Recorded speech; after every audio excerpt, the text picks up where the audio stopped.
পূর্ণতাকে doctor কম করে 1 মাসের জন্য বেড রেস্ট নিতে বলেছে। 27 বছর বয়সে দুইবার ব্রেন স্ট্রোক হওয়া মোটেও কম ঝুঁকির কথা না। পূর্ণতার স্বাস্থ্যের কথা শুনে তার কানাডার ডাক্তার আচ্ছা মতো ঝেড়েছে তাকে। মাত্রই তার শরীর সুস্থতার দিকে যাচ্ছিল, তখনই আবার এত বড় ধাক্কা। আহনাফ সাহেব কড়া গলায় বলেছেন, যদি সে তাকে সত্যি নিজের বাবার মতো ভালোবেসে থাকে, শ্রদ্ধা করে থাকে, তাহলে তার আদেশ মোতাবেক আগামী 1 মাস যেন সে অফিসের ধারে কাছেও না যায়। হ্যাঁ, মাঝে মধ্যে কয়েক ঘন্টার জন্য গিয়ে সব দেখে আসতে পারবে, কিন্তু এর বাইরে কোনো দৌড় ঝাঁপ করতে পারবে না। বাবার পর এই একজন গুরুজনই আছে পূর্ণতার মাথার উপর, তাই তার কথা ফেলার কোনো প্রশ্নই আসে না। কিন্তু সেও বলেছে প্রতিদিন আরো এসে অফিসের সব আপডেট দিয়ে যাবে, সে জাস্ট চেক করবে। আহনাফ সাহেব না মেনেও পারেন না, কারণ এত বড় একটা বিজনেস 1 মাসের জন্য ফেলে রাখা মানে বিজনেসে ধস নামানো। আরিয়ান বর্তমানে তার বাবার বিজনেস নিয়েই মোটামুটি ভালোই ব্যস্ত। আহনাফ সাহেব আঞ্জুমান ও অজান্তা বেগমের সত্য ফাঁস হওয়ার পর থেকে নিজেও অনেকটা অসুস্থ হয়ে পড়েছেন, মানসিক ও শারীরিক উভয়ভাবেই। তাই বাবার অনুপস্থিতিতে তাকেই সব দেখতে হচ্ছে। এতদিন আরোয়া সন্ধ্যায় হসপিটালে গিয়ে অফিসের যাবতীয় আপডেট দিয়ে আসতো পূর্ণতাকে, কিন্তু আজ যেহেতু পূর্ণতারা বাসায় এসে পড়েছে, তাই আরোয়াকেও বাসায় আসতে হয়। দুরু দুরু বকে কাঁধের ব্যাগটা চেপে ধরে আরোয়া কলিং বেলে প্রেস করে। তার ভয়টা মূলত আরিয়ানকে ঘিরে। কিছুক্ষণ পর মালতী কাকি এসে দরজা খুলে দেয়। আরোয়াকে দেখে মালতী কাকি সৌজন্যতামূলক কুশলাদি বিনিময় করে তাকে উপরে পূর্ণতার রুমে চলে যেতে বলে। পূর্ণতা তাকে আগেই বলে রেখেছে আরোয়া আসলে যেন সে তাকে উপরে পাঠিয়ে দেয়। আরোয়া বড় বড় কদম ফেলে তাড়াহুড়ো করে পূর্ণতার রুমের দিকে যেতে থাকে। বাড়িতে প্রবেশের সময় আরিয়ানের গাড়ি পার্ক করা দেখে বুঝে গিয়েছে আরিয়ানও বাসায় আছে। সে কোনো ক্রমে আরিয়ানের সামনে পড়তে চাইছে না আজ। টনির মাধ্যমে আঞ্জুমানের সব কীর্তির কথাই জানতে পেরেছে আরোয়া। সব জানার পর থেকে সে প্রচন্ড অপরাধ বোধে ভুগছে। আরিয়ানের সামনে না পড়ে আরোয়া পূর্ণতার রুমে পৌঁছে যায়। আরোয়াকে দেখে তাজওয়াত ভীষণ খুশি হয়। সে নেচে কুদে তার অ্যাঞ্জেল আন্টির কাছে আসে। পূর্ণতা বারবার মানা করছে লাফালাফি না করতে, কিন্তু তার এই বন্ধিত্ব আর ভালো লাগছে না।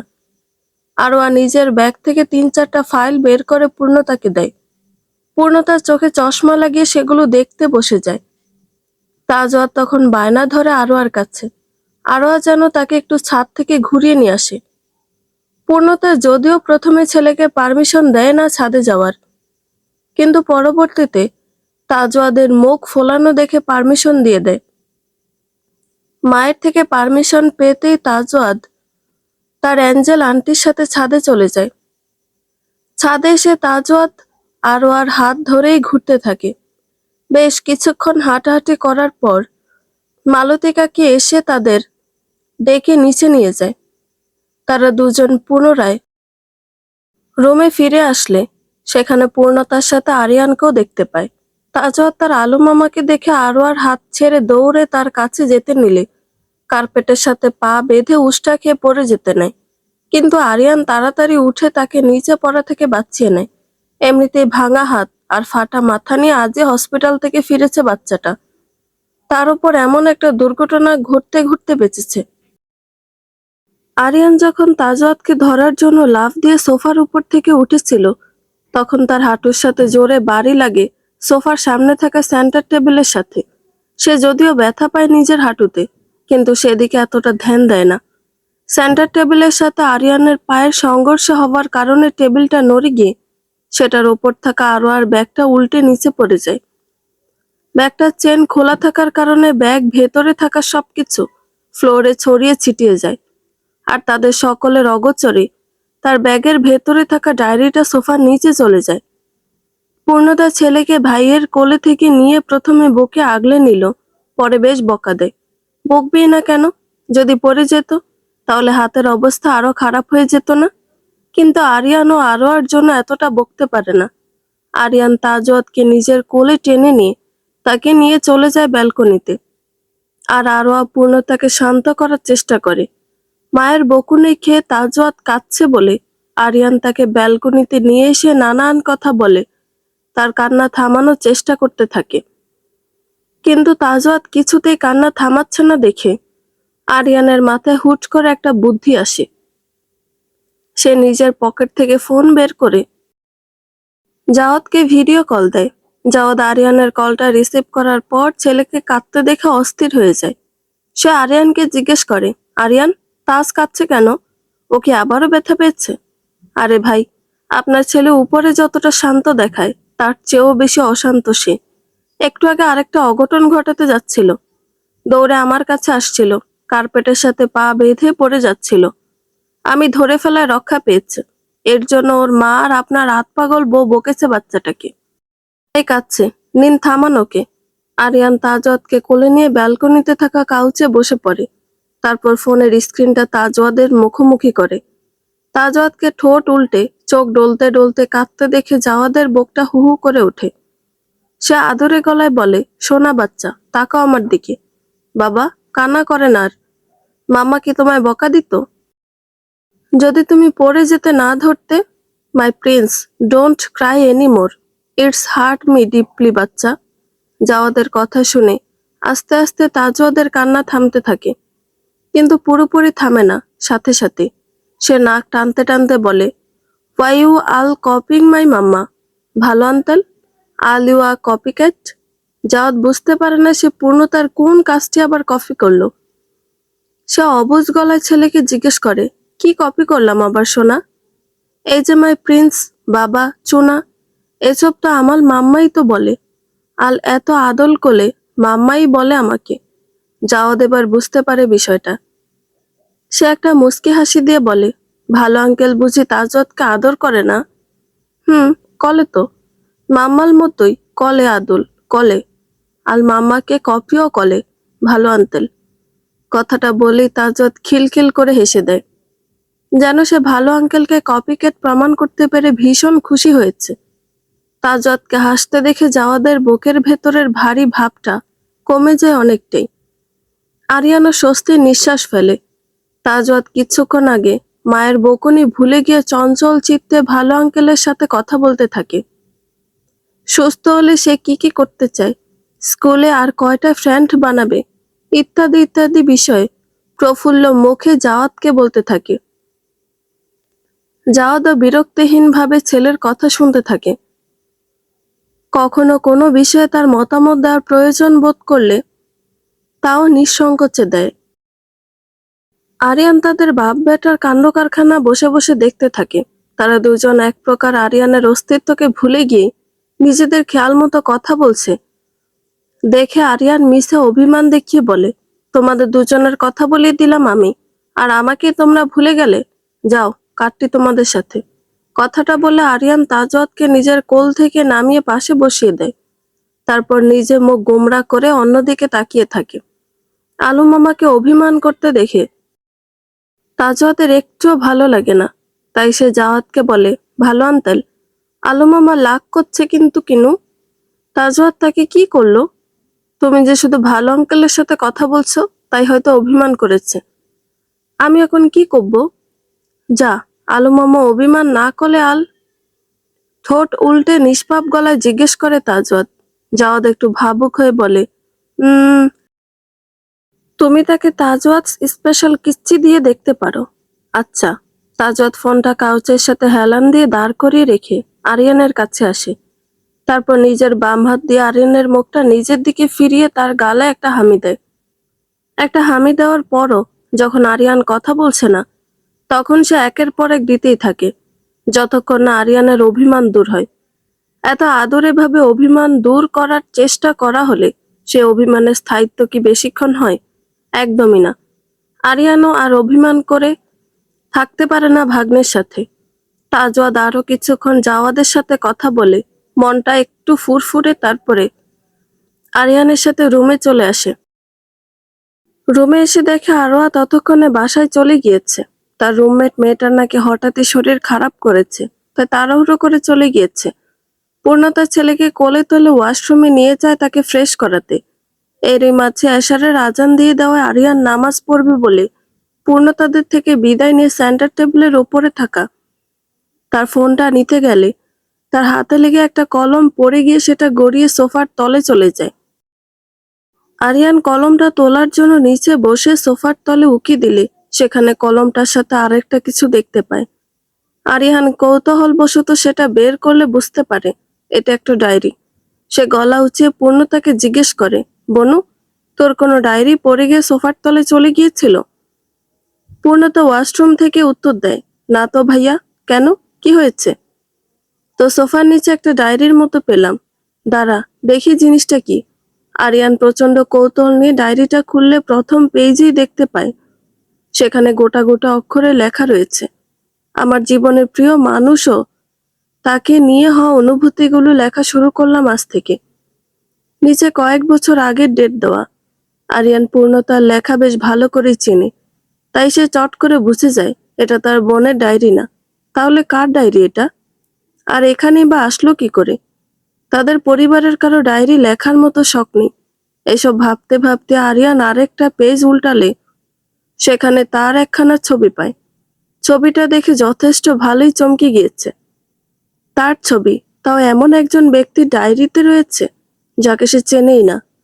আরিয়ান ছবিটা হাতে নিয়ে ভালো করে দেখলে সে বুঝতে পারে এটা তার বেশ কয়েক বছর আগের ছবি। ছবিটা ডায়েরির ওপর থেকে সরিয়ে নেওয়ায় সেখানে থাকা লেখাগুলো স্পষ্ট রূপে ধরা দেয় আরিয়ানের কাছে। সেখানে লেখা আছে, ভাইয়ের বন্ধুকে ভালোবাসার মতো এত বড় পাপ কিভাবে করলাম আমি? এই পাপের কি আদৌ কোনো মাপ আছে? তার পরিবারের স্ট্যাটাস আর আমার পরিবারের স্ট্যাটাস যা আকাশ পাতাল ব্যবধান। এসব জেনেও কি করে পারলাম আমি এমন ভুল করতে? এই ভুলের মাসুল কি আমায় আজীবন বয়ে যেতে হবে? খানিক নিচে আবার লেখা, আচ্ছা প্রকৃতির নিয়মের বাহিরে গিয়ে কি আমার ভালোবাসা পূর্ণতা পেতে পারে না? আমি আমার প্রাণ সখাকে নিজের জীবনের সখা হিসেবে পেতে পারি না? প্রাণ সখা নামটা দেখে বিস্ময়ে আরিয়ান চোখ এত বড় হয়ে যায় যে যেন সেটা কোটর ছেড়ে বের হয়ে আসবে। প্রাণ সখা নামটা তার প্রেমিকা মানে আঞ্জুমান দিয়েছিল তাদের প্রেম চলাকালীন সময়ে। কিন্তু তার জানা মতে আঞ্জুমানের তো ডায়েরি লেখার শখটক নেই। তাহলে সে ডায়েরিটা হাতে নিয়ে পূর্ণতার রুম থেকে বের হয়ে আসে। তারপর নিজের রুমে গিয়ে সেটা পড়তে শুরু করে। তার মাথায় বর্তমানে ঢাকার শহরের কারেন্টের তারের মতো জটলা পাকিয়ে আছে। ডায়েরির দ্বিতীয় পৃষ্ঠায় লেখা, ভাইয়ের বন্ধুকে ভালোবাসার কথা, আবার প্রাণ সখা, এই দুটো শব্দই মূলত এই জটলা সৃষ্টির কারণ। আজ থেকে 3 বছর আগে আরিয়ান সিলেটে রাসেলের বাড়িতে গিয়েছিল। মূলত অন্য একটা কাজে গিয়ে সেখানকার আবহাওয়া আকস্মিক খারাপ হয়ে যায়। রাসেলদের বাসায় 3 দিন থাকতে হয়েছিল। ওই ঘটনার পর সে ঢাকায় ফিরে আসলো। এর কিছুদিন পর থেকে একটা নাম্বার থেকে বিভিন্ন সময় বিভিন্ন ধরনের মেসেজ আসতো। কখনো প্রেমময় উক্তি, কখনো কবিতা, কখনো বা তার হালচাল জিজ্ঞেস করে মেসেজ করতে আগন্তুক। আরিয়ান শুরুতে শুরুতে পাত্তা না দিল। একটা সময়ের পর বিষয়টা নিয়ে সে ভাবতে বাধ্য হয়। একদিন সে নিজেই ফোন করে সে আগন্তুকের নাম্বারে।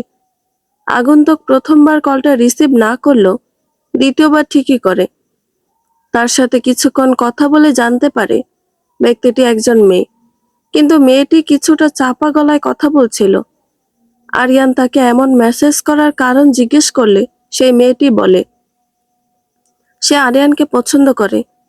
আরিয়ান পরবর্তীতে তার ওপর সন্দেহ করা শুরু করলে সেই মেয়েটি জানায় কিছুদিন আগে যখন আরিয়ান সিলেটে এসেছিল তখন সে আরিয়ানকে দেখেছে এবং এরপর থেকে তাকে পছন্দ করা শুরু করেছে। আরিয়ান কি মনে করে তার সাথে কথা বলা শুরু করে। একসময় সে নিজেও মেয়েটিকে পছন্দ করে ফেলে। মেয়েটি আরিয়ানের ব্যাপারে সব জানলেও আরিয়ান তার সম্পর্কে কিচ্ছুটি জানতো না। একদিন আরিয়ান তাকে তার পরিচয় জানানোর জন্য অনেক ফোর্স করলে মেয়েটি শুধু জানায় তার নাম মারু এবং এও বাকি পরিচয় সে সামনাসামনি দেখা করে বলবে। এভাবে 2 বছর চলে যায়।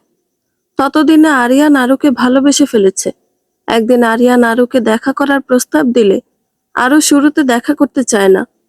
তারপর আরিয়ান যখন তার সাথে 3 দিন কথা বলে না তখন আরু দেখা করার প্রস্তাবে রাজি হয়।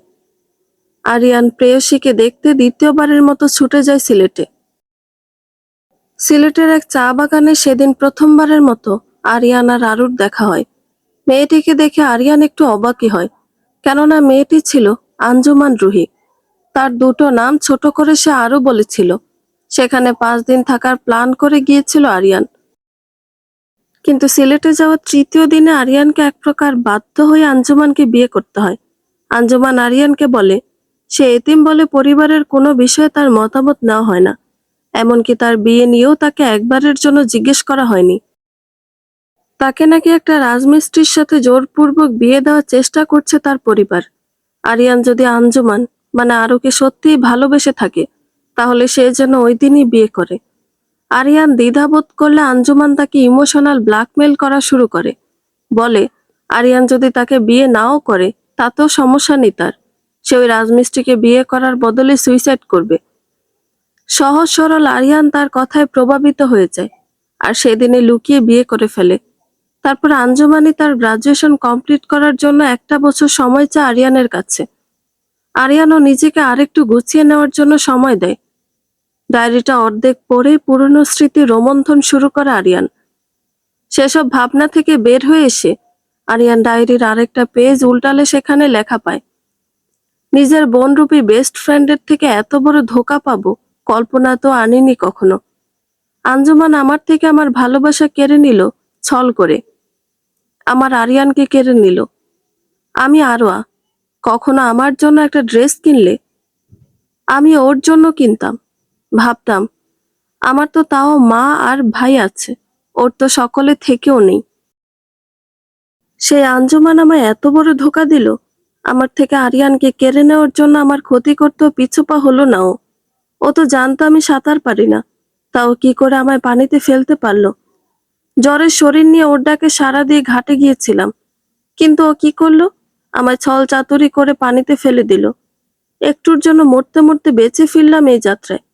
আজ 7 দিন পর কিছুটা সুস্থ হয়ে বাসায় ফিরলাম হসপিটাল থেকে, কিন্তু ফিরেও লাভ হলো কি? আমি যে 3 দিন অচেতন ছিলাম, সেই 3 দিনই যা হওয়ার হয়ে গিয়েছে। আমার প্রাণের সখী আমার আত্মাকে মেরেই ফেলেছে, আমার প্রাণ সখাকে আমার থেকে চিরতরে কেড়ে নিয়ে। আমি সেজে সে 4 দিন আগে আমার ভালোবাসার মানুষটিকে নিজের নামে দলিল করে নিয়েছে। ওকে বিশ্বাস করে আমার সব কথা বলতাম, আর ও আমার বিশ্বাসের এই দাম দিল। খুলে রাখা পৃষ্ঠার সবগুলো লেখা পড়া হয়ে গেল। ঘুরে ফিরে আরিয়ানের চোখটা আরোয়ার নামের ওপর গিয়ে আবার আটকে যায়। তার মানে আরোয়াই তার আরু, যাকে সে ভালোবেসেছিল। আঞ্জুমান মাঝ দিয়ে আহমেদ বাড়ি প্রবেশের জন্য তাকে টোপ হিসেবে ব্যবহার করেছে। আরিয়ান আজ অনেকদিন পর নিজের চোখে অশ্রুর উপস্থিতি পেল। সেদিন আঞ্জুমান আর তার মাকে পুলিশ ধরে নিয়ে যাওয়ার সময়ও সে কাঁদেনি ছেলেটা, কিন্তু আজ কাঁদছে।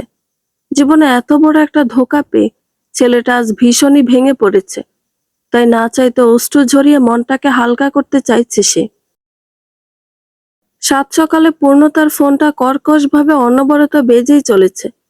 পূর্ণতা প্রচন্ড বিরক্তি নিয়ে একটা চোখ কোনো মতে খুলে বেডসাইড টেবিলের ওপর থেকে ফোনটা পিক করে, কিন্তু ফোনটা কানে লাগিয়ে পরবর্তীতে যা শোনে তাতে তার ঘুম পালিয়ে যায়। সে এক প্রকার হুঙ্কার দিয়ে ফোনের অপর পাশে থাকা পুলিশ অফিসারকে জিজ্ঞেস করে, কি, কিভাবে পালালো আঞ্জুমান হসপিটাল থেকে? আপনারা কোথায় ছিলেন? ছেলের সাথে কথা বলে জাওয়াদের ভারাক্রান্ত মনটা বেশ হালকা হয়ে যায়। হঠাৎই তার একটা বিষয় ভাবনায় আসলো। তার বিবেক তাকে বলে উঠল, নিজের সন্তানের সাথে তোর পরিচয় মাত্র কয়েক মাসের, অথচ সেই সন্তানের জন্য তোর কতই না মন পুড়ে যাওয়া। ছেলের চোখের একটু পানি দেখে তোর ভেতরে তাণ্ডব শুরু হয়ে গিয়েছিল। না তুই তার অস্তিত্ব অনুভব করেছিস কখনো, না তাকে জন্ম দিতে দেখেছিস, আর নাই বা তার বড় হওয়া। অথচ পূর্ণতার বাবা এসবের সময় উপস্থিত ছিলেন, বরং ভদ্রলোকের বেঁচে থাকার শেষ অবলম্বনটুকুই ছিল নিজের একমাত্র সন্তান। সেই সন্তান যে কিনা তোকে ভালোবেসে চরমভাবে ঠকে গিয়েছে। তোর মায়ের ঘৃণ্য ষড়যন্ত্রের কালো থাবা মেয়েটাকে মৃত্যুর দুয়ার অবধি ঘুরিয়ে নিয়ে এসেছে তোর মাধ্যমে। সে অসুস্থ সন্তানকে দিনকে দিন আরো ভেঙে পড়তে দেখে ভদ্রলোক না সইতে পেরে দুনিয়ায় ছেড়ে চলে গেলেন। প্রকৃতপক্ষে তাকে হত্যা করেছিস তোরা মা ছেলে, নিজের স্ত্রীকে এতিম করে দিয়েছিস তোরা তোদের সো কল্ড ভালোবাসা নামক বিষের মাধ্যমে। তাহলে তুই কি করে এত সহজে তার ক্ষমা আশা করিস? কি করে ভাবিস ও তোকে এত সহজে ক্ষমা করে তোকে সন্তানের পিতা হিসেবে স্বীকৃতি দিবে? কেনই বা দিবে? কি করেছিস সেই সন্তানের জন্য, যার অস্তিত্ব বিনষ্টের সম্মুখীন হতে নিয়েছিল শুধুমাত্র তোদের কারণে? তুই কি আদৌ সন্তান সুখ পাওয়ার যোগ্য? পেন্ট হাউসের নিস্তব্ধ, একাকী, অন্ধকারাচ্ছন্ন পরিবেশ আজ আবারও জাওয়াতকে তার অপরাধগুলো চিৎকার করে জানাচ্ছে সে কতটা নির্বোধ, কাপুরুষ ও স্বার্থপর গোছের লোক। জাওয়াত এসব ভেবে হাঁসফাঁস করতে শুরু করে। পূর্ণতাকে দেখার জন্য তার মনটা ছটফট করতে থাকে। তার মনে সেই ছটফটানি দূর করার জন্য জাওয়াত তখনই গাড়ির চাবি নিয়ে বের হয়ে যায় বাসা থেকে। হেল্পিং হ্যান্ড মহিলা জাওয়াদের জন্য রাতের খাবার নিয়ে আসছিল তার পেন্ট হাউসের দিকে। জাওয়াতকে গাড়ি নিয়ে এত রাতে বের হতে দেখে সে খবরখানা পৌঁছে দেয় বাসার অন্দরে। জিনিয়া, মিস্টার শেখ ও মিসেস শেখ মাত্রই রাতের খাবার খেতে বসেছিল। তখনই হেল্পিং হ্যান্ড মহিলাকে খাবারের ট্রে সমেত ফেরত আসতে দেখে মিসেস শেখ তাকে প্রশ্ন করেন, কি হলো রাহেলা, তুমি খাবারগুলো নিয়ে চলে আসলে যে? জাওয়াত আজও খাবার না খেয়ে শুয়ে পড়েছে। জাওয়াত গত 5 বছরে না মিসেস শেখের সাথে ভালো করে কথা বলেছে, নাইবা তাকে মা বলে ডাকে, আর নাইবা তার হাতের কোনো রান্না খায়। একদিন সে জাওয়াতকে তার হাতের রান্না না খাওয়ার কারণ জিজ্ঞেস করলে জাওয়াত উল্টো তাকেই জিজ্ঞেস করেছিল, এই খাবারে আবারও যে কিছু মিশিয়ে রাখোনি এটা আমি কিভাবে বিশ্বাস করব? এখন তো পূর্ণতাও নেই যে কিনা আমায় তোমার ষড়যন্ত্র থেকে বাঁচাবে। দেখা গেল তোমার হাতের খাবার খেয়ে রাতে অচেতন হয়ে পড়ে থাকলাম। সকালে তুমি আর তোমার ভাতিজি নাটক করে আমাকে দোষী বানিয়ে দিলে। একবার বিশ্বাস করে যেই চরম ঠকা ঠকেছি, সে একই ভুল আবার কোন সাহসে করব বলতে পারো? সন্তান হয়ে মাকে এক বিন্দু বিশ্বাস করে না জাওয়াত। এর চেয়ে কষ্টের আর কিছু হতে পারে? মাসের পর মাস চলে যায়, কিন্তু মিসেস শেখের সাথে জাওয়াদের দেখা হয় না, কথা হয় না। দিনের পর দিন মিসেস শেখ পথের দিকে চেয়ে বসে থাকেন। ওপরওয়ালার কাছে 2 হাত তুলে দোয়া করেন তার সংসারটা আবারও আগের মতো করে দিতে, তার সন্তানকে সুখের মুখ দেখাতে। কিন্তু সব চাইলেই কি পাওয়া যায়? উপরওয়ালা কি তাদের দেয় একটা সুখের সংসার? দিয়েছিল, কিন্তু তারা কি করলো? নিজেরাই সে সংসার ভেঙে তছনছ করে দিল। জাওয়াত প্রায় দিন বাসায় আসে না, আসলেও তার হাতের রান্না তো খায়ই না। মেড দিয়ে রাঁধালেও অনেক সময় খায় না। তার নাকি মেইডের হাতের রান্না ভালো লাগে না। নিজে নিজের পেন্ট হাউসে টুকটাক খেয়ে বসে থাকে। আর জিনিয়া রাতের রান্না করেছিল বলে খাবার পাঠিয়েছিল তার জন্য। মিসেস শেখের প্রশ্নের জবাবে হেল্পিং হ্যান্ড মহিলাটি বলে, স্যার তো বাড়িতেই নাই ম্যাডাম। স্যার গাড়ি নিয়ে কই জানি গেল। বাহিরে গিয়েছে? তুমি যাওয়ার পর বের হয়েছে, নাকি তোমার আগেই চলে গিয়েছিল? আমি খাওয়ার নিয়ে যাইতেছিলাম, তখন দেখি স্যার কই জানি যাইতেছে। ওহ, মিস্টার শেখ আনমনে বলে ওঠেন, ছেলেটা এত রাতে কই গেল আবার? আমার গোছানো, শান্ত, পরিপাটি ছেলেটা কেমন ছন্নছাড়া হয়ে গেল। কখন আসে, কখন যায়, কি করে, কি খায়, কিছুই জানি না। আর নাই বা বাবা হয়ে ওর জন্য কিছু করতে পারি। ছেলেটা সারা জীবন আমাদের জন্য করেই গেল। প্রতিদানে পেলে শুধু কষ্ট, বিশ্বাসঘাতকতার ধোঁকা। মায়ের আদর্শবান ছেলে হতে গিয়ে স্বামী আর বাবা হিসেবে বাজেভাবে হেরে গেল। ভীষণ আফসোসের সহিত কথাগুলো বলেন ভদ্রলোক। মিসেস শেখ অপরাধ বোধের দরুন মাথাটা আরেকটু নুইয়ে নেয়। অস্বীকার করার জো নেই, আজ যত অশান্তি, দুঃখ, কষ্ট, অপূর্ণতা তার সূচনাকারী তিনি। তাদের 3 জনের মুখে আর খাবার ওঠে না তেমন একটা। মিস্টার শেখ ও জিনিয়া অল্প স্বল্প খেয়ে উঠে যায়। ডাইনিং টেবিলের একাকী বসে চোখে পানি ফেলতে ফেলতে ভাবতে থাকেন আগের দিনগুলোর কথা। 25,000 টাকার ভাড়া বাসায় তারা যে সুখ শান্তিতে ছিলেন, আজ ঢাকার বুকে আভিজাত্যপূর্ণ এলাকার ডুপ্লেক্স বাড়িতে থেকেও সেই সুখের কানাকড়িটুকুও নেই। 1 ঘন্টা হয়ে গিয়েছে পূর্ণতা তাজওয়াতকে নিয়ে শুয়েছে তাকে ঘুম পাড়াবে বলে, কিন্তু ছেলেটা ঘুমাচ্ছেই না। হসপিটালে কোন ডাক্তারকে তার কেমন লেগেছে, কোন নার্স আন্টিটা তার দিকে কিভাবে তাকিয়েছে, কতটা জোরে সুচ দিয়েছে, ইত্যাদি ইত্যাদি বিষয়গুলো সে বিস্তারিতভাবে আলোচনায় বসেছে। পূর্ণতাকে শুয়ে রেখে সে বসে বসে আঙুল নাড়িয়ে নাড়িয়ে কথাগুলো বলছে। বিষয়টা অতীব কিউট হলো। পূর্ণতার কাছে বিরক্ত লাগছে। ডাক্তার তাজওয়াতকে 10টার মধ্যে ঘুমিয়ে পড়তে বলেছে, কিন্তু সোয়া 10টা বাজতে চলেছে। কিন্তু এই ছেলের চোখে ঘুমের গ্রহ পর্যন্ত নেই। হঠাৎই তার মাথায় একটা বুদ্ধি আসে। সে বালিশের পাশ থেকে ফোনটা তুলে নিয়ে মিছে মিছে কল করার নাটক করে। একটু পর ফোন কানে লাগিয়ে কারো সাথে কথা বলার মতো করে বলে, পূর্ণতা, হ্যাঁ, মজিব ঘটক বলছেন? আপনাকে আমার ছেলের জন্য একটা লাল টুকটুকে মেয়ে দেখতে বলেছিলাম, পেয়েছেন এমন মেয়ে? আর ভাই, ছেলেটাকে তো এখনই বিয়ে দিতাম না, কিন্তু কথাই শোনে না সে আমার। ডাক্তার তাকে তাড়াতাড়ি ঘুমিয়ে পড়তে বলেছে, কিন্তু সে আমার কথাই শুনছে না। এখন দেখি বিয়ের পর বউয়ের কথা শুনে নাকি। আরে না না, আমাদের কোনো ডিমান্ড নেই, শুধু মেয়ে হলেই চলবে। কালই তাহলে মেয়ে দেখতে যাব আমি। পছন্দ হলে বিয়ে করিয়ে ছেলের বউ আমার সাথে করে নিয়ে আসবো। মায়ের কথা শুনে তাজওয়াদের চোখ জোড়া মার্বেলের মতো বড় বড় হয়ে যায়। সে তাড়াতাড়ি করে মায়ের কাছে এসে তার বুকের উপর শুয়ে কাঁদো কাঁদো গলায় বলে, মাম্মা, এই তো তাজ শুয়ে পড়েছে, এখন ঘুমিয়েও পড়বে। তুমি ওই আঙ্কেলকে মানা করে দাও, আমি বিয়ে করব না। আজ থেকে তোমার সব কথা শুনবো। তুমি গত আঙ্কেলকে মানা করে দাও, প্লিজ মাম্মা, তাজ তোমার সব কথা শুনবে। পূর্ণতা ফোনটা কানে চেপে ধরে ছেলের দিকে বাঁকা চোখে তাকিয়ে বলে, সত্যি সব কথা শুনবে? সত্যি শুনবো। Pinky promise? Pinky promise. পূর্ণতা আবারও নাটক করে বলে, আচ্ছা ঘটক ভাই, কাল আমি যাচ্ছি না। ছেলে বলেছে আমার সব কথা শুনবে। আপনি মেয়েকে মানা করে দিয়ে না। তাছাড়া যদি সামনে কখনো আমার কথা না শোনে, তাহলে ওই দিনে ওকে বিয়ে করিয়ে আনবো আমি। রাখছি আজ, আল্লাহ হাফেজ। তাজওয়াত যদিও মায়ের শেষোক্ত কথায় সন্তুষ্ট হতে পারে না, তারপরেও কিছু বলে না, চুপচাপ শুয়ে থাকে। তাজওয়াতকে শান্ত হয়ে শুয়ে পড়তে দেখে পূর্ণতা তার অগোচরেই একটা বাঁকা হাসি দেয়। মনে মনে বলে, একদম রক্তের ধারা পেয়েছে। ব্ল্যাকমেল না করলে এদের দিয়ে কোনো কাজ করানো যায় না। তাজওয়াত ঘুমিয়ে পড়তে পূর্ণতা শোয়া থেকে উঠে বসে। নিজের কিছু মেডিসিন নিয়ে আবারও শুতে বেডে আসবে। তখনই তার দরজায় কড়া নাড়ে কেউ একজন। পূর্ণতা দরজা খুলে দেখে আরিয়ান এসেছে।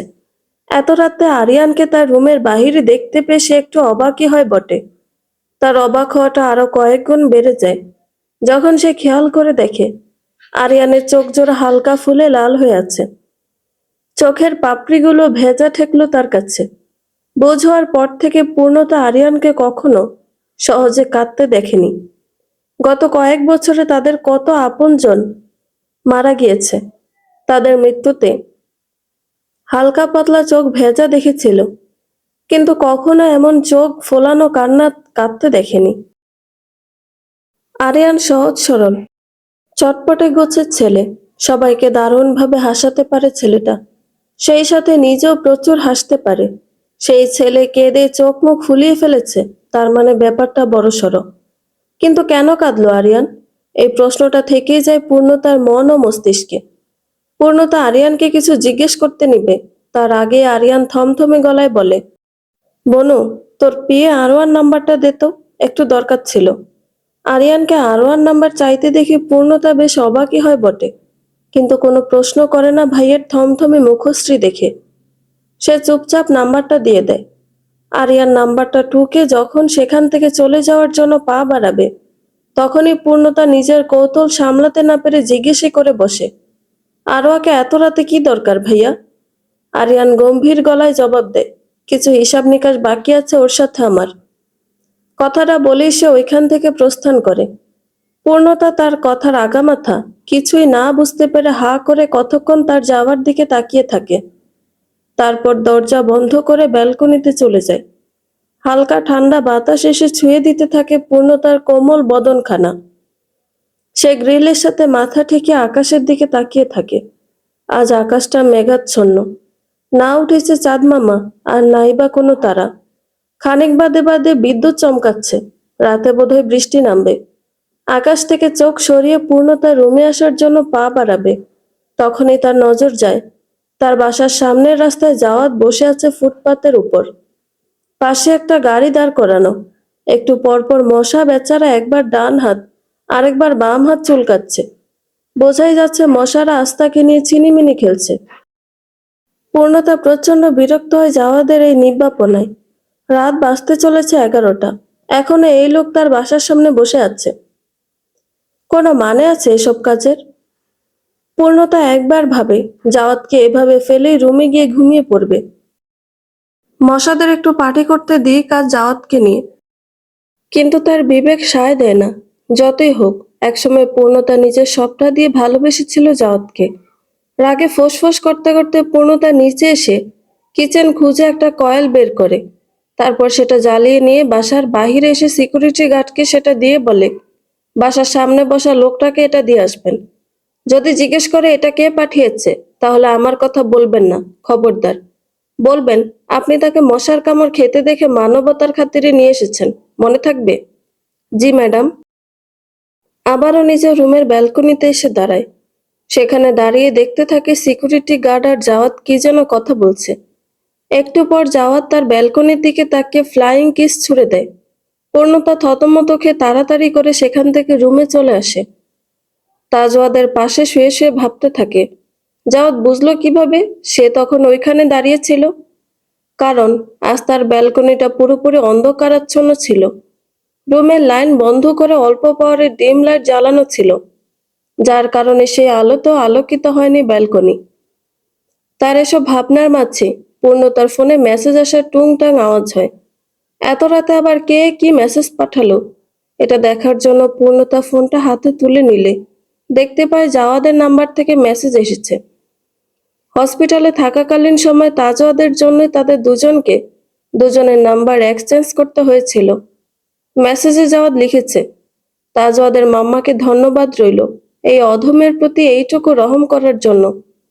মশাগুলো একটু পরে বোধহয় আমায় উঠিয়ে নিয়ে যেত এখান থেকে। বলছিলাম কি, এখানে প্রচন্ড গরম লাগছে। না মানে, এখানে বসে না থেকে রুমে আসার পারমিশন দিলে এই বান্দা ঘরের এক কোণেই পড়ে থাকতো লক্ষ্মী বাচ্চার মতো। একটু আবদার করতো না তাজাদ ও তার মামাকে জড়িয়ে ঘুমানোর? পারমিশন পাবো কি? পুরোটা মেসেজ পড়ে পূর্ণতার গা রিরি করে উঠে রাগে। সে দ্রুত হাতে টাইপ করে, গার্ডকে বলছি কয়েলটা যাতে নিয়ে আসে আপনার কাছ থেকে, বসার সুযোগ দিয়েছিলাম, আপনি তো দেখি শোয়ার আবদার করছেন। মেসেজটা সেন্ড করে পূর্ণতা লম্বা একটা শ্বাস ফেলে। ইদানিং হুটহাট করে রেগে যাচ্ছে সে, বিষয়টা ভালো লক্ষণ না।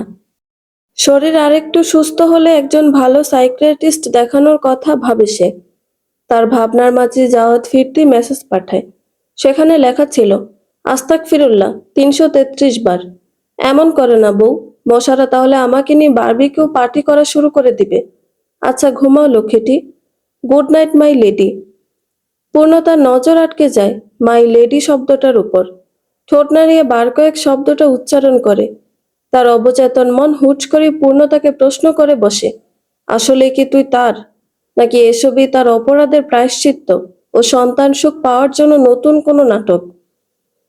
পুরো বাসা তন্ন তন্ন করে খুঁজেও যখন আরোয়া তার ডায়েরিটা পায় না, তখন তার ভয়ে হাত পা ঠান্ডা হয়ে আসতে শুরু করে। ডায়েরিটায় আরিয়ানের কতগুলো ছবি থাকায় আরো বেশি ভয় করছে তার। কারণ শুধু ডায়েরিটা পড়লে কেউ আরোয়ার প্রাণ সখাকে চিনতে পারতো না। এক নামে বহু মানুষের নাম থাকে, কিন্তু ছবি থাকায় যে কেউ সহজেই ডায়েরিতে উল্লেখ থাকা পুরুষটিকে চিনতে পেরে যাবে। তার রুমমেট মেয়েটাও পূর্ণতার অফিসে চাকরি করে বহু বছর ধরেই। সেই সুবাদে আরিয়ানকে তার চেনা রয়েছে। তার হাতে পড়লে সে কাল অফিসে গিয়ে বিষয়টা রটিয়ে দিবে, এসব ভেবেই তার ভয় করছে। কিছুক্ষণ পর নিজের ভয়টাকে একটু শান্ত করে সে তৃতীয়বারের মতো আরোয়া তার রুমমেটকে জিজ্ঞেস করে ডায়েরির কথা, কিন্তু মেয়েটি প্রথম দুইবারের মতো এবারও নেতিবাচক উত্তর দেয়। আবারও হতাশ হয়ে নিজের রুমে এসে বেডের ওপর বসে পড়ে। ডায়েরিটা হারিয়ে ফেলার দরুন তার এতটা মন খারাপ হচ্ছে যে চোখের কোলে অশ্রুরা এসে ইতিমধ্যে হাজির হয়েছে। ভালোবাসার মানুষটিকে হারিয়েই তো ফেলেছে বেচারি। তাকে কেন্দ্র করে লেখা শেষ স্মৃতিগুলো হারিয়ে ফেলল। সে যখন তার একান্ত প্রিয় ডায়েরি হারানোর শোক পালন করছিল, তখনই তার ফোনে মেসেজ আসার রিংটোন বেজে ওঠে। সাথে সাথে সেটা দেখার আগ্রহ প্রকাশ না করলো। যখন লাইট নিভিয়ে শুয়ে পড়ল, তখন তার মেসেজটির কথা মনে পড়ে। ফোনটা তুলে মেসেজটি চেক করতেই তার আক্কেল গুরুম অবস্থা হয়ে যায়। মেসেজটা স্পষ্ট ভাষায় বাংলায় লেখা রয়েছে, কাল বিকেল 4টায় রমনার বটমূলে আসবে। ইতি, প্রাণসখা। সাত সকালে অনবরত ফোনটা বেজেই চলেছে। পূর্ণতা ঘুমের ঘোরে বিরক্ত বোধ করে। তার স্বাস্থ্যের দ্রুত উন্নতির জন্য প্রচুর ঘুমের প্রয়োজন, ডাক্তার বলেছে। রাতে যেন নিরবিচ্ছিন্ন ভালো একটা ঘুম হয়, তাই তাকে পুনরায় অল্প পরের ঘুমের ওষুধ দেওয়া হয়েছে। কিন্তু এবার কিছু বিধিনিষেধ দেওয়া হয়েছে ঘুমের ওষুধ নেওয়ার জন্য। 2 দিন পর পর একটা স্লিপিং পিল নিবে পূর্ণতা। 1 মাস এমনভাবে চলবে। এরপর ডাক্তার তার রিপোর্ট দেখে পরবর্তীতে কিভাবে কি করতে হবে সেটা বলবে। সেই নিয়ম অনুযায়ী কাল রাতে স্লিপিং পিল নিয়েছিল পূর্ণতা, তাই আজ ঘুমটা তার কিছুতেই ছাড়তে চাইছে না। বহু কষ্ট করে চোখটা টেনে টুনে খুলে ফোনটা রিসিভ করে কানে লাগায়, কিন্তু এরপর যা শুনে তাতে তার সব ঘুম হাওয়া হয়ে যায়। ফোনের অপর পাশে থাকা ইন্সপেক্টর হাবিবুল্লাহ মাহমুদ বলেন, ম্যাম, একটা ব্যাড নিউজ আছে। আঞ্জুমান হসপিটাল থেকে পালিয়েছে। কথাটা শোনা মাত্র পূর্ণতা তার আধবোজা চোখ মেলে তাকায় আর শোয়া থেকে লাফ দিয়ে উঠে বসে।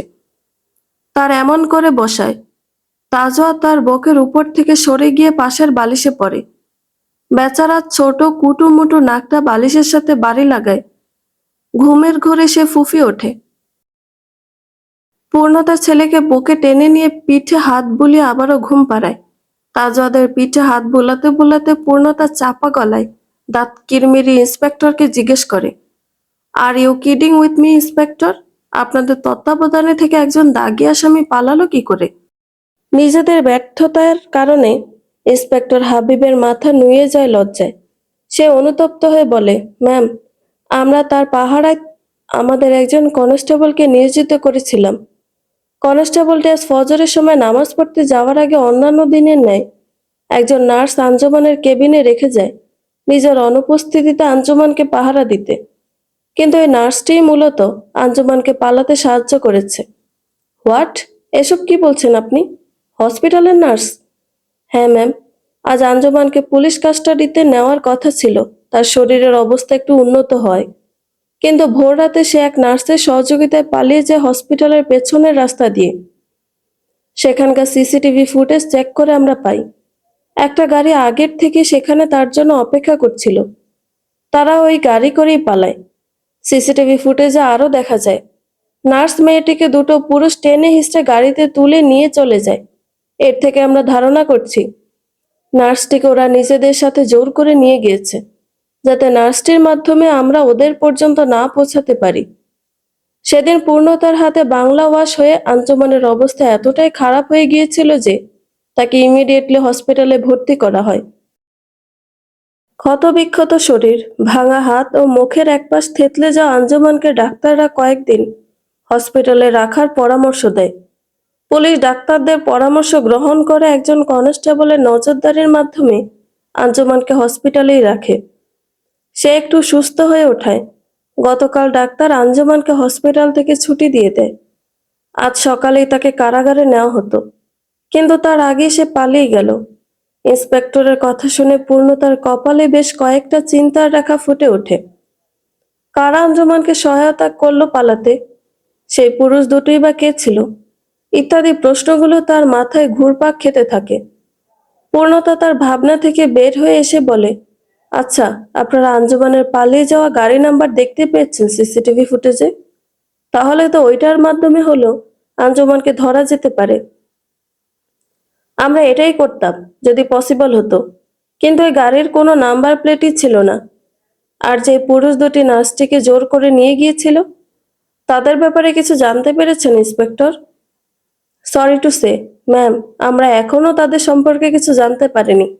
আসলে তাদের মুখ কাপড় দিয়ে পেঁচানো ছিল বলে তাদেরকে শনাক্ত করতে পারা যায়নি। ইন্সপেক্টরের এত এত নেতিবাচক উত্তর পেয়ে পূর্ণতার মেজাজ গরম হয়ে যায়। সে কর্কশ গলায় বলে, আপনারা বুঝতে পারছেন ওরা পালানোর মানে কি? ও কত বড় একটা সাইকো ক্রিমিনাল সবটা তো জানেনই আপনারা। আপনাদের কি উচিত ছিল না আর একটু সতর্ক দায়িত্বশীল হওয়া এই বিষয়ে? আমরা বুঝতে পারছি ম্যাম আপনার উদ্বেগ। আমরা আমাদের লোকদের লাগিয়ে দিয়েছি ইতিমধ্যে আঞ্জুমানকে খোঁজার জন্য। শহরের বাইরে যাওয়ার সড়কগুলি চেকপোস্ট বসানো হয়েছে। আশা রাখছি তাড়াতাড়ি খুঁজে পাবো আমরা তাকে। আপনার কি মনে হয় ওরা এখনো শহরে ঘাপটি মেরে বসে আছে, যেখানে ওরা জানি ওদের পেছনে পুলিশ ও পূর্ণতা হাত ধুয়ে পড়ে আছে? পূর্ণতার এই প্রশ্নের উত্তর দিতে পারে না ইন্সপেক্টর। মৌনতা অবলম্বন করে। ইন্সপেক্টরের নীরবতা পূর্ণতাকে আরো রাগিয়ে দেয়। সে কাটখাট গলায় বলে, যা করা তাড়াতাড়ি করুন। আমার ছেলে আর ফ্যামিলির উপর ওই আঞ্জুমানের কালো থাবা পুনরায় পড়ার আগে। জি ম্যাম। পূর্ণতা কল কেটে ফোনটা বেডের উপরই দূরে ছুঁড়ে মারে। তারপর নিজের মাথার চুল খামচে ধরে ভাবতে থাকে, কে আঞ্জুমানকে এত বড় সহায়তা করলো? জাওয়াদের নানা বাড়ির কেউ, নাকি অন্য কেউ? বেলা বাড়ার সাথে সাথে আঞ্জুমানের পালানোর খবরটা সবার মাঝে ছড়িয়ে যায়। সকলে বেশ উদ্বিগ্ন ও চিন্তিত হয়ে পড়ে এমন একটা খবর পেয়ে। আরিয়ান খাবারের প্লেটে হাত রেখে চিন্তিত গলায় বলে, তাহলে বনু, তোকে আর তাজওয়াতকে বর্তমানে সেফলি থাকতে হবে। ওই অসভ্য মেয়েটা যা কিছু করে দিতে পারে তোদের। ভাইয়া। টনি আমাদের সাথে তো থাকেই সবসময় ছায়ার মতো। এছাড়াও ভাবছি ছেলেটাকে বাড়ি থেকে বের করব না বেশি একটা, আর বাড়িতে আরো বেশি গার্ড নিয়োগ দিব। এটাই ভালো হবে মামুনি। আরিয়ান, তুমি আজকের মধ্যে বিশ্বস্ত কোনো এজেন্সি থেকে গার্ড হায়ার করো। ছেলেকে নির্দেশ দিয়ে কথাটি বলেন আহনাফ সাহেব। তারপরের সময়টা সকলেই চুপচাপ নাস্তা করতে থাকে। তাজওয়াত খেতে খেতে বড় নানা ভাই আলু মামা আর মাম্মার কথা শুনছিল। তাদের সব কথা না বুঝতে পারলো গার্ড রাখার কথাও তাকে বাহিরে না নিয়ে যাওয়ার কথাটা ঠিকই বুঝতে পেরেছে সে। দুটো বিষয়ের একটা বিষয় তার ভালো লাগে না। তাজের মাম্মাকে সেফটি দেওয়ার জন্য টনি আঙ্কেল আর তাজ তো আছে, তাহলে আরো গার্ড লাগবে কেন? আর তাকেই বা বাইরে যেতে দিবে না কেন? সেই কতগুলো দিন আগে স্কুলে গিয়েছিল, তারপর জ্বরের কারণে বাসায় ছিল 2 দিন। এরপরই তো মাথা ফাটিয়ে কতদিন হসপিটালে ভর্তি ছিল। বিগত দিনগুলোতে বাসা টু হসপিটাল আর হসপিটাল টু বাসা করতে করতে তাজ বিরক্ত। তাই সে চায় আজ তার বিরক্তিখানা সকলের কাছে পেশ করবে। যেই ভাবা সেই কাজ। মুখের খাবারটুকু তাড়াতাড়ি শেষ করে তাজওয়াত শুরুতেই তার বড় নানা ভাইকে বলে, নানা ভাই, আমি তো আছি, মাম্মাল বডিগার্ড। টনি আঙ্কেল আছে, তাও কেন আলো বডিগার্ড নিবে? তাজ একাই সব পচা লোকদের পাঁচ দিয়ে উলিয়ে দিতে পারবে। তাজওয়াদের কথা শুনে সকলের মুখে হাসি ফুটে ওঠে। আহনাব সাহেব নাতিকে বলেন, তা তো আমরা জানি আমাদের তাজওয়াদ নানা ভাই কতটা শক্তিশালী, কিন্তু বর্তমানে সে তো অসুস্থ। হাতে ব্যথা পেয়েছে, মাথায় ব্যথা পেয়েছে। এই অসুস্থ শরীর নিয়ে সে কি করে পচা লোকদের পাঁচ দিবে? বড় নানা ভাইয়ের কথা শুনে তাজওয়াদ ভাবুক হয়ে যায়। সে ভেবে দেখে, নানা ভাই ঠিকই বলছে। তাজওয়াদের নিজেরই বর্তমানে মাম্মার হেল্প নিয়ে সব কাজ করতে হয়। এমন পরিস্থিতিতে সে পারবে না পচা লোকদের পাঁচ দিয়ে উড়িয়ে দিতে। কথাগুলো ভেবেই তার মুখটা মলিন হয়ে যায়। মনটা খারাপ লাগতে শুরু করে। ইস, সে যদি সুস্থ থাকতো তাহলে মাম্মার বডিগার্ড হিসেবে সব দায়িত্ব পালন করতে পারত।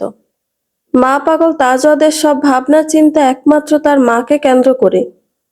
তাজওয়াদ মলিন গলায় বলে, মাম্মা, আমাকে বেচি বেচি ওষুধ খাওয়াবে, যাতে তাজ তাড়াতাড়ি ভালো হয়ে গিয়ে তোমাকে প্রোটেক্ট করতে পারে পচা লোকদের থেকে।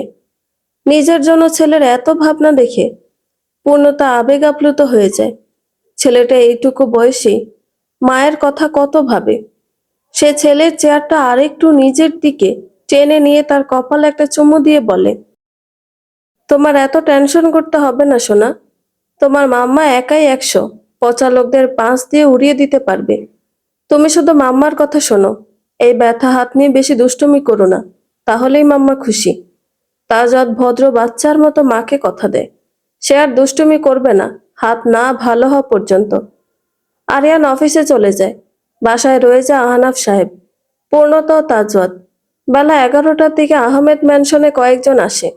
কলিং বেল দিতেই ড্রয়িং রুমে বসে থাকা পূর্ণতা ও তাজওয়াদ দরজার দিকে তাকায়। মালতী কাকি তখন দুপুরের রান্নার জোগাড় যন্ত্র করছিল বলে পূর্ণতা নিজে গিয়ে দরজা খুলে দেয়। কিন্তু দরজা খোলা আগন্তুকদের দেখে পূর্ণতার চোখ রসগোল্লার মতো বড় বড় হয়ে যায়।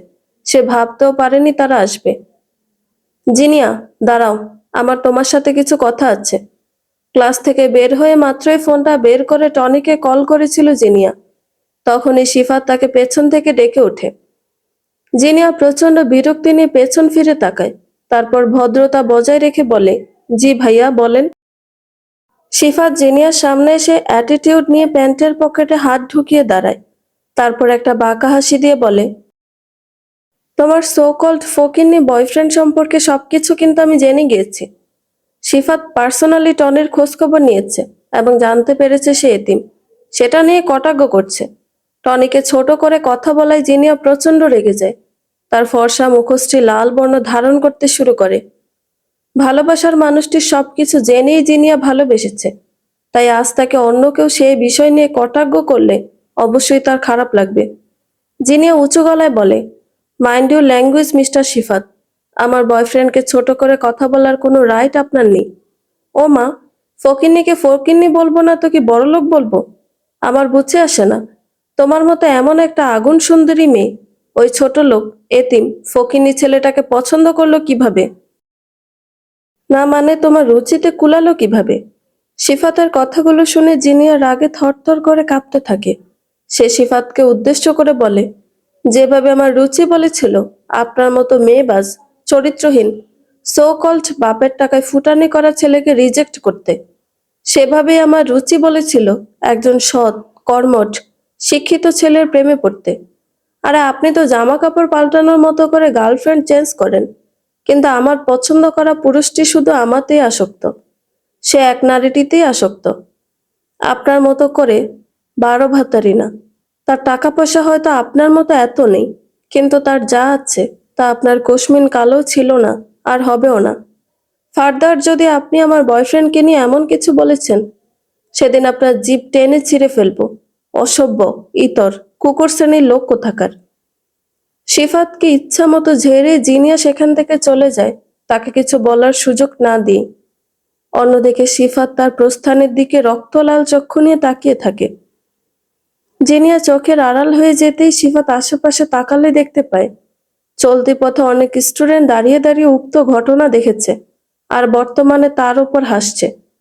তাদের হাসি সিফাতের রাগের আগুনে যেন ঘি ঢালার কাজ করে।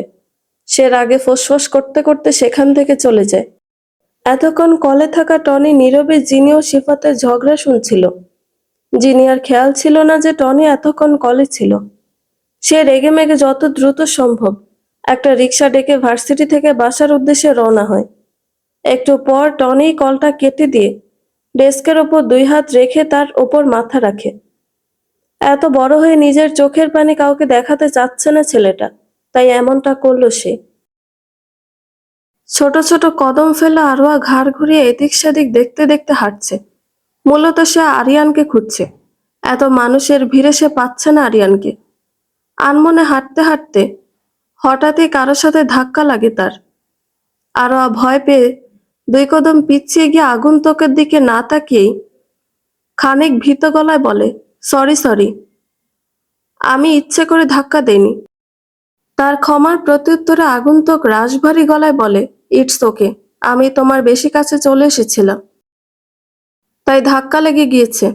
পরিচিত কণ্ঠস্বর শুনে আরোয়া ঝট করে মাথা তুলে ব্যক্তিটিকে একবার দেখে নিয়ে পুনরায় মাথা নুয়ে নেয়, যেন সে মস্ত বড় কোনো ভুল করেছে। আর সামনে সুদর্শন পুরুষটি এখন তাকে সেই ভুলেরই কঠিন শাস্তি দিবে। আরিয়ান শান্ত দৃষ্টি নিয়ে কিছুক্ষণ আরোয়ার দিকে তাকিয়ে থাকে। মেয়েটার কোমল শান্ত মলিন মুখটার দিকে তাকালেই তার কেন যেন শান্তি শান্তি লাগতো। আজ বুঝতে পারছে কেন শান্তি লাগতো। সে ছোট করে একটা গলা খাকারি দিয়ে নরম গলায় বলে, চলো ওই দিকটায় বসি গিয়ে। আরোয়া তার কথায় নীরব সম্মতি দেয়। আরিয়ান আগে আগে হাঁটতে থাকে, আরোয়া তার পেছন পেছন যেতে থাকে। একটা লম্বা বেঞ্চের কাছে এসে আরিয়ান বসে পড়ে। আরিয়ান বসে পড়ল, আরোয়া বসে না, সে দাঁড়িয়েই থাকে।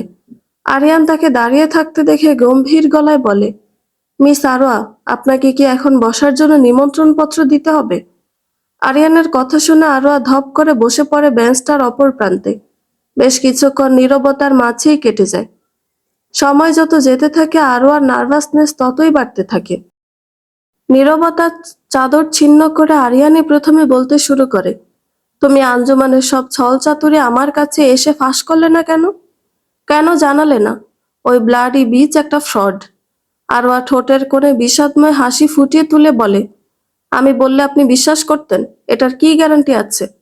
আপনার সম্পর্কে আমি যেমন A to Z জেনেছিলাম বিগত বছরগুলোতে, আমার বেস্ট ফ্রেন্ড হিসেবে সেসব কিছু আঞ্জুমানও জানতো। অনেক সময় দেখা যেত আমি যখন আপনার সাথে কথাও বলতাম তখনও আমার পাশেই বসে থাকতো। আপনাকে আঞ্জুমানের বেঈমানির কথা বললে আপনি প্রমাণ চাইতেন, তখন আমি কি প্রমাণ দিতাম? আমার কাছে যে প্রমাণ করার মতো কিছুই ছিল না। আরোয়া কথাগুলো বলে থামতেই তাদের মাঝে আবারও নীরবতা এসে ভর করে। কিছুক্ষণ পর আরিয়ান ধরা গলায় বলে ওঠে, সারা জীবন অন্যকে হাসানো ব্যতীত কখনো কষ্ট দিয়ে কথা বলিনি। কাউকে ঠকানো দূরের কথা, এসব নিয়ে ভাবিওনি। সে আমাকে কিনা নিয়তি এমন বাজেভাবে ঠকিয়ে দিল, ভাবলেই হাসি পাচ্ছে। আচ্ছা আরু, তুমি বলতে পারবে আমার সাথে এমন কেন হলো? কেন আমি ভালোবেসেও ঠকে গেলাম? নিয়তি কেন আমায় ঠকিয়ে দিল? আর উত্তর দিতে পারে না আরিয়ানের প্রশ্নগুলোর। উপরন্তু সে দাঁত দিয়ে নিজের ঠোঁট কামড়ে ধরে রাখে যাতে শব্দ করে কান্না করে না ফেলে। আজ কতগুলো দিন পর সে তার প্রাণসখার মুখে আরু ডাকটা শুনল। তার চোখ দিয়ে নীরবে অশ্রু গড়িয়ে পড়তে থাকে। আরিয়ান পুরুষ মানুষ হয়েও সেও আজ রমনা পার্কের মতো একটা জনবহুল পাবলিক প্লেসে নিজের চোখের পানি ছেড়ে দেয়। দুই নর-নারী একে অপরকে নিঃস্বার্থভাবে ভালোবেসে নিয়তির কাছে বাজেভাবে হেরে গিয়ে ভীষণ ভেঙে পড়েছে আজ। আরিয়ান বহু কষ্ট করে নিজেকে একটু শান্ত করে, তারপর দু একবার গলা খাকারি দিয়ে গলাটাকে স্বাভাবিক করার ব্যর্থ চেষ্টা করে। চোখে এক প্রকার আশা নিয়ে শেষবারের মতো নিজের ভালোবাসাকে জেতাতে আরোয়াকে প্রশ্ন করে, নিয়তির পরিকল্পনাকে ব্যর্থ করে দিয়ে যদি আমি তোমাকে নিয়ে জীবনের পথ চলায় সামনে এগিয়ে যেতে চাই, তুমি কি আমার সাথ দিবে? নাকি একজন বিবাহিত পুরুষ ভেবে আমার ভালোবাসাকে ফিরিয়ে দিয়ে আমাকে আরো একবার হারিয়ে দিবে নিয়তির কাছে? মিস্টার শেখ আহমেদ ম্যানশনের ড্রয়িং রুমের সোফায় বসে ছেলে ও নাতির খুনসুটি চোখ ভরে দেখছেন। ছেলেকে এত বছর পর আবার আগের মতো হাসতে দেখে মিস্টার শেখের চোখ খুশির অশ্রুতে ভরে যায়। সে মনে মনে উপরওয়ালার কাছে দোয়া করে তার ছেলের খুশির কারণগুলো যেন তাকে আবারও ফিরিয়ে দেন তিনি। হ্যাঁ, আজ মিস্টার শেখ ও জাওয়াদ এসেছে আহমেদ ম্যানশনে। জাওয়াদ এর আগে কয়েকবার আসলো, মিস্টার শেখ আজ নিয়ে দ্বিতীয়বারের মতো আসলো এ বাড়িতে। প্রথমবার এসেছিল সেই 5 বছর আগে পূর্ণতার খোঁজে। প্রিয় পুত্রবধূর অসুস্থতা আর একমাত্র নাতির হাত ও মাথা ভাঙার খবর শুনে বৃদ্ধ কিছুতেই আর নিজেকে সংবরণ করে রাখতে পারেননি তাদের দেখার থেকে। নাতির জন্য 2 হাত ভর্তি করে খেলনা, চকলেট, চিপস ইত্যাদি জিনিসপত্র নিয়ে তাকে দেখতে চলে এসেছে আহমেদ ম্যানশনে। যদিও সেও তার মিসেস অনেক আগে আসতে চেয়েছিল, কিন্তু জাওয়াদি তাদের নিয়ে আসেনি। তাদের দেখে যদি পূর্ণতা হাইপার হয়ে যায় তাহলে এটা তার স্বাস্থ্যের ওপর প্রভাব ফেলবে। কিন্তু আজ মিস্টার শেখ এক প্রকার জোর করে এসেছে পুত্রবধূ ও নাতির সাথে দেখা করতে। তবে সাথে করে মিসেস শেখকে নিয়ে আসেননি। তার ধ্যান ভঙ্গ হয় পূর্ণতার আগমনে। মাথায় কাপড় টেনে রাখা পূর্ণতা বড় এক ট্রে ভর্তি করে নাস্তা নিয়ে এসে শ্বশুরের সামনে এনে রাখে। তার পেছন পেছন মালতিকাকেও ফলের ট্রে এনে রাখেন টি টেবিলের উপর। পূর্ণতা ছেঁচানো আদা, পুদিনা পাতা ও বিভিন্ন ধরনের মশলা দিয়ে বানানো 1 কাপ ধোয়া ওঠা লাল চা বাড়িয়ে দেন শ্বশুরের দিকে। কোমল গলায় বলে, আঙ্কেল নিন। আঙ্কেল সম্বোধনটা মিস্টার শেখের বুকে গিয়ে লাগে। বিয়ের পর পূর্ণতা তাকে আব্বা, বাবা, আব্বু এসব সম্বোধন করত। বিষয়টা তারও ভালো লাগতো। পূর্ণতাকে তখন তার আরেকটি মেয়ে মনে হতো। সত্য বলতে পূর্ণতা জাওয়াতকে জোর করে বিয়ে করা ছাড়া এমন কোনো অপরাধ ছিল না যার কারণে তাকে মেনে নেওয়া যাবে না নিজের পুত্রবধূ হিসেবে। বরং সে একটু বেশি গুণান্বিত ছিল সবকিছুতে। রূপ, আর্থিক অবস্থা, ব্যবহার সবেতেই মেয়েটা ছিল 100-তে 100। মিস্টার শেখ হাত বাড়িয়ে চায়ের কাপটা নেন। পূর্ণতা অন্যান্য নাস্তাগুলো ওনার সামনে এগিয়ে দিয়ে নিজে একটা সিঙ্গেল সোফায় বসে ভাবতে থাকে, আজ আবার কেন ওনারা দেখা করতে আসলো। তাজওয়াদ একটা খেলনা পিস্তল হাতে নিয়ে ছুটতে ছুটতে মায়ের কাছে এসে হাঁপাতে হাঁপাতে বলে, মাম্মা দেখো সুন্দর না? পূর্ণতা ছেলের মুখখানা ওড়নার আঁচল দিয়ে মুছে দিতে দিতে হাস্যোজ্জ্বল গলায় বলে, ভীষণ সুন্দর বাবা, কিন্তু তুমি এত ছুটোছুটি করছো কেন? পড়ে গিয়ে ব্যথা পেলে তখন কি হবে? কাল প্রমিস করে আজই ভুলে গিয়ে আবারও দুষ্টুমি করছো? মজিব ঘটককে ফোন দিয়ে তোমার হবু বউকে আমাদের বাসায় নিয়ে আসতে বলবো কিন্তু। উফ, এই মাম্মা শুধু তাজকে বিয়ের ভয় দেখায়। তাজ মুখটা ফুলিয়ে মিস্টার শেখের পাশে বসে পড়ে। তারপর থমথমে গলায় বলে, দুতুমি কই করলাম? আমি তো ভালো আঙ্কেলের চাতে খেলছিলাম। এখন কি তাজ খেলতেও পারবে না? শুধু বিয়ে কলিয়ে দিব, বিয়ে কলিয়ে দিব। উফ, ভালো লাগে না। সকলে তার কথা শুনেও ভাব ভঙ্গিমা দেখে উচ্চস্বরে হেসে দেয়। বেচারা তাজওয়াত মায়ের হুমকিতে অতিষ্ঠ হয়ে নিজের দুঃখ প্রকাশ করলো, কিন্তু সকলে তার কষ্ট না বুঝে হাসছে। এবার তাজওয়াতের সবার উপর অভিমান হয়েছে। কারোর সাথে কথা বলবে না, না বড় নানা ভাইয়ের সাথে, না ভালো আঙ্কেলের সাথে, আর নাই বা নতুন দাদুর সাথে। মাম্মার সাথে কথা বলবে, কারণ মাম্মার সাথে কথা না বললে তার নিজেরই ভালো লাগে না। তাজওয়াত সকলের দিকে অভিমানী দৃষ্টি নিয়ে তাকিয়ে মলিন গলায় বলে, তোমরা সবাই আমার কষ্টে হাসছো? তাজ আল কথা বলবে না তোমাদের সাথে। নতুন দাদু, তোমার সাথেও না। আজ থেকে তাজ শুধু মাম্মার সাথে কথা বলবে। কথাটা বলে সে তার মায়ের কাছে গিয়ে তার ওড়নার আঁচলে মুখ গুজে বসে থাকে। সকলে তো টাসকি খেয়ে যায় এই ছেলের কাজে। মায়ের রাগ তাদের উপর দেখাচ্ছে। জাওয়াত তাড়াতাড়ি করে ছেলের কাছে গিয়ে তাকে নিজের কোলে তুলে নেয়। তারপর তাকে সান্ত্বনা দিতে সকলকে মিছে রাগ দেখিয়ে বলে, এই, আপনারা কেউ তাজওয়াদের কষ্টে হাসবে না। তোমরা তো বোঝো না বিয়ের কত প্যারার জিনিস। একটা করে আমার মতো বড় এক ছেলের যে বেহাল অবস্থা, আমার ছোট তাজকে এখনই বিয়ে দিয়ে দিলে বেচারা তো বউয়ের প্যারায় পাগলই হয়ে যাবে। সবাই আবারও হেসে ওঠেন, সেই সাথে সম্মতিও দেয় জাওয়াদের কথায়, কারণ এই বিষয়ে তারাও ভুক্তভোগী। জাওয়াদ হাসতে হাসতে পূর্ণতার দিকে তাকালে তার হাসি বন্ধ হয়ে যায়, কারণ পূর্ণতা তার দিকে কড়া দৃষ্টি নিয়ে তাকিয়ে আছে। জাওয়াদ ভ্যাবলার মতো হ্যাঁ হ্যাঁ করে হেসে বলে, হ্যাঁ হ্যাঁ, মজা করছিলাম। খুব লেম হয়ে গেল মজাটা। পূর্ণতা দাঁতে দাঁত চেপে বলে, ভাবনার চেয়েও লেম ছিল।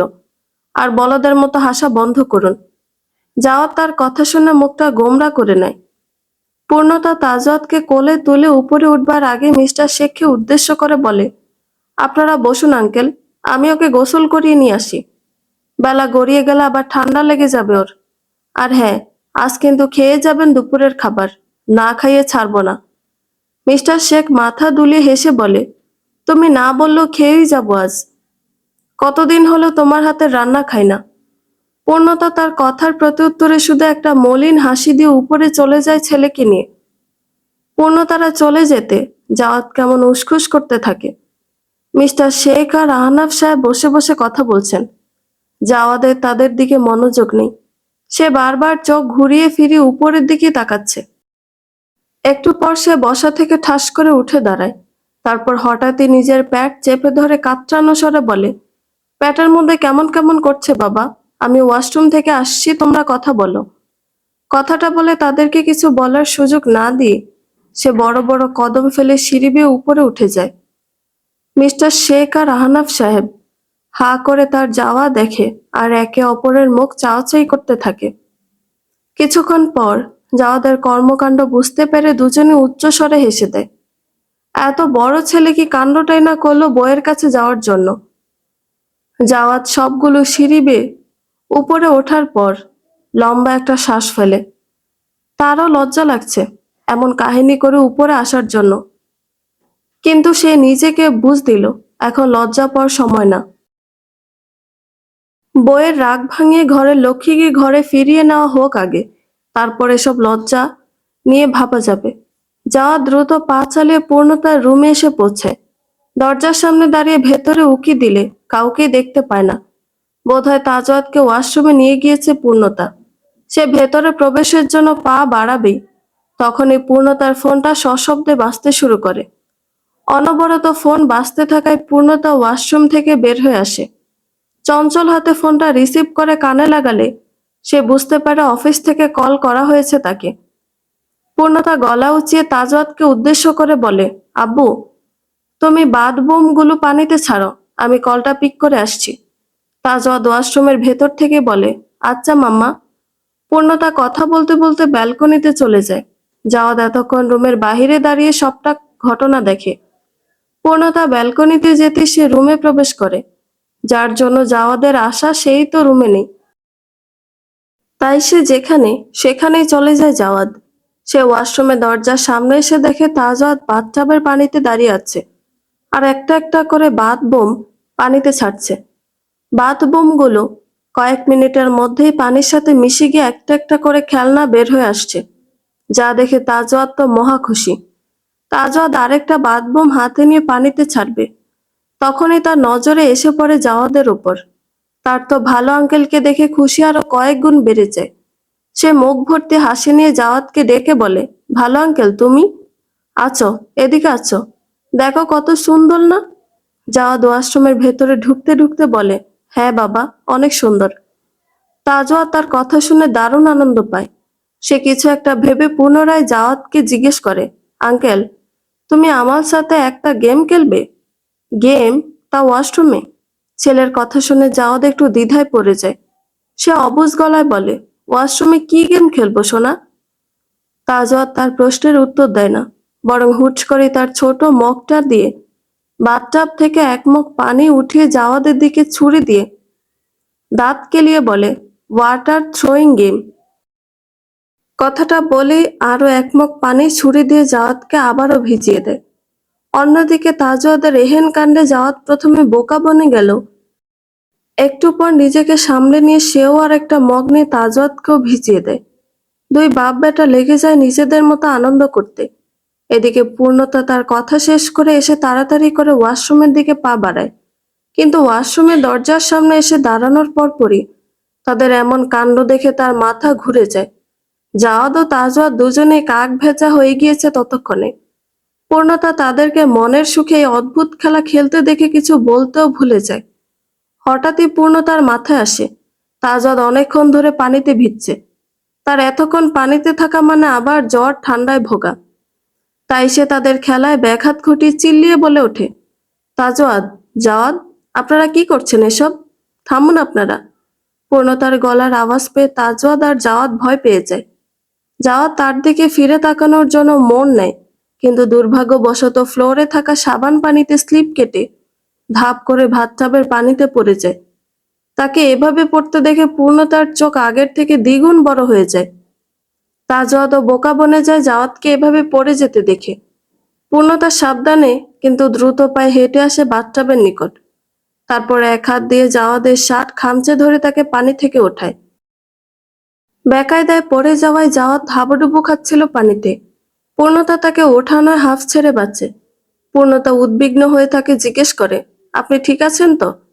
জাওয়াদ মাথা নাড়িয়ে বলে, সে ঠিক আছে। পূর্ণতা স্বস্তির নিঃশ্বাস ফেলে, সেই সাথে তার পূর্বের রাগ আবারও ফিরে আসে। সে তাদের দুজনকে ধমক দিয়ে বলে, এসব কি করছিলেন আপনারা? হ্যাঁ তাজ, তুমি? পূর্ণতাকে কথা শেষ করতে না দিয়ে তাজওয়াদ গড়গড় করে বলতে থাকে, মাম্মা, আমার কোনো দোষ নেই, সব করেছে ভালো আঙ্কেল। তাজওয়াদ কেমন ইনস্ট্যান্ট পোল্ট্রি খেতে দেখে জাওয়াদ হা হয়ে যায়। কি বিচ্ছু তার ছেলেটা, নিজে আমন্ত্রণ জানিয়ে তাকে এই অদ্ভুত খেলা খেলতে বলল, এখন মায়ের বকা থেকে বাঁচতে তার ওপরই সব দোষ চাপিয়ে দিচ্ছে। জাওয়াদ তাজওয়াদের থেকে চোখ সরিয়ে নিয়ে পূর্ণতার দিকে তাকালে দেখতে পায় পূর্ণতা খেয়ে ফেলা দৃষ্টি নিয়ে তাকিয়ে আছে। জাওয়াদ ভয়ে ঢোক গিলতে থাকে।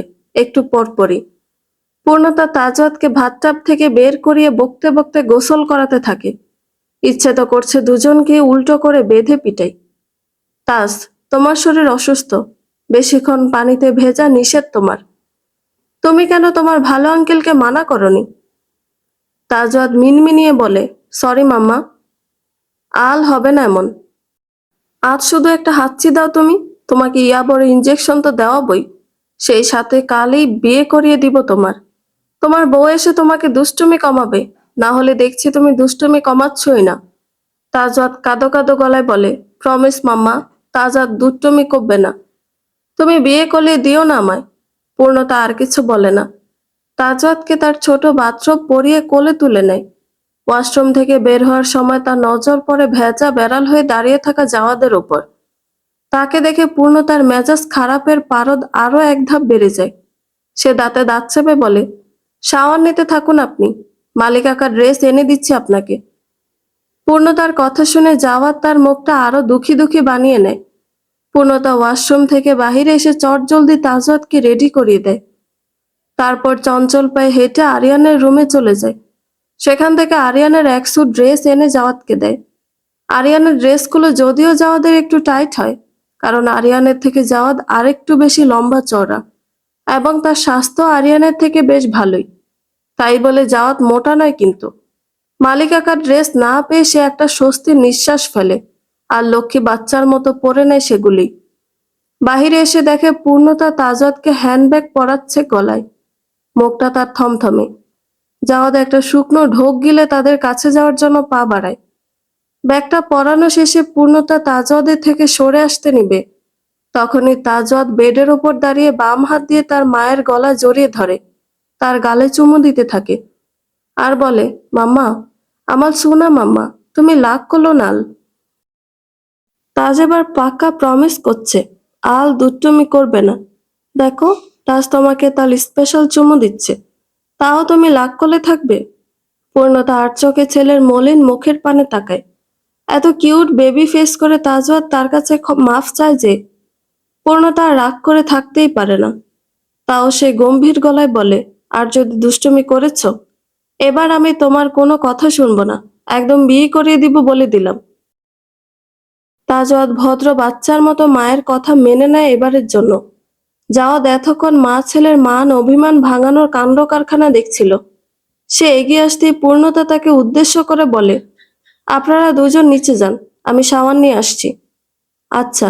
জাওয়াদ তাজওয়াদকে কোলে তুলে বাহিরে যাওয়ার জন্য পা বাড়াবে, তার আগে পূর্ণতাকে জিজ্ঞেস করে, তুমি কি আমার উপর রেগে আছো ওয়াশরুমে তাজওয়াদের সাথে দুষ্টুমি করার জন্য? পূর্ণতা তার মুখভঙ্গি আগের মতো থমথমে করে রেখেই বলে, আপনার ওপর আমার রাগ অভিমান করার কোনো অধিকার আগেও ছিল না, এখনো নেই, আর নাই বা ভবিষ্যতে হবে। তাই অযথা এসব ভাববেন না। পূর্ণতার কথাটা এসে আঘাত হানে জাওয়াদের বুকে। সে কাতর গলায় বলে, ছিল, আছে, আর থাকবে ইনশাল্লাহ। আম সরি পূর্ণ, আমি খেলতে চাইনি, কিন্তু তাজওয়াদি আমাকে প্রভোগ করেছিল। নিজের জারিজুরি ফাঁস হয়ে যাওয়ায় তাজওয়াদ ভয় পেয়ে যায়। সে দ্রুত জাওয়াদের কোল থেকে নেমে বাহিরের উদ্দেশ্যে দৌড় মারে। পূর্ণতা তাকে পেছন থেকে ডেকে উঠল, সে তার দৌড় থামায় না। পূর্ণতা জাওয়াদের থেকে নজর সরিয়ে নিয়ে ভেজা বাথরুম ও টাওয়াল তুলে ওয়াশরুমের দিকে হাঁটা দেয়। কিন্তু পিছন থেকে জাওয়াদ তার ওড়নার একাংশ টেনে ধরে। ওড়নায় টান পড়ায় পূর্ণতা পেছন ফিরে তাকালে হুট করে জাওয়াদ তার কাছে এসে ধূপধাপ পূর্ণতার দুই গালে চুমু দিয়ে দৌড়ে বের হয়ে আসে রুম থেকে। জাওয়াদ দরজার সামনে একটু থেমে পেছনে ফিরে বলে, it's an Apology kiss, please accept my Apology my queen. কথাটা বলেই জাওয়াদ পগার পার। পূর্ণতা কতক্ষণ হা হয়ে তাকিয়ে থাকে তার প্রস্থান পানে, তারপর আচমকাই ঠোঁট এলিয়ে হেসে দেয়। বন্ধুরা, গল্পটি ভালো লেগে থাকলে একটা লাইক করে দিবেন এবং গল্প সম্পর্কে কোনো মতামত জানানোর থাকলে কমেন্ট করতে পারেন। গল্পের বাকি অংশ শোনার জন্য চ্যানেলটি সাবস্ক্রাইব করে পাশেই থাকবেন। ধন্যবাদ সবাইকে, ভালো থাকবেন।